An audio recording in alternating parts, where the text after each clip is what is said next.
ரொம்பவே கொடூரமானவன். விஷ்ணுவை வெறுப்பவனாகிய இரண்யாக்ஷா என்கிற ஒரு பயங்கரமான ராட்சசன் இருந்தான். அந்த ராட்சசன் பூதேவிய கடத்தி கடலுக்குள் ஒளிச்சு வச்சிருந்தான். அப்ப ஸ்ரீ மகாவிஷ்ணு ஒரு பிரம்மாண்டமான வராகியாக மாறி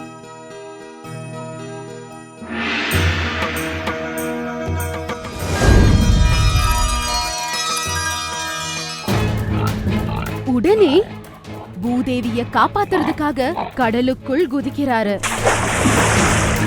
அப்புறம் பூதேவியை மேல கொண்டு வந்தாரு. அந்த நேரத்துல வராக அவதாரத்தில் இருக்க விஷ்ணுமூர்த்தியால பூதேவி கர்ப்பமாகறாங்க. விஷ்ணு அவங்க திரேதா யுகத்தில் ராமர் அவதாரத்தில் ராவணனை கொன்ற பிறகு நீ ஒரு குழந்தைய பெத்தெடுப்பன்னு சொல்லி பூதேவிக்கு சொல்றாரு.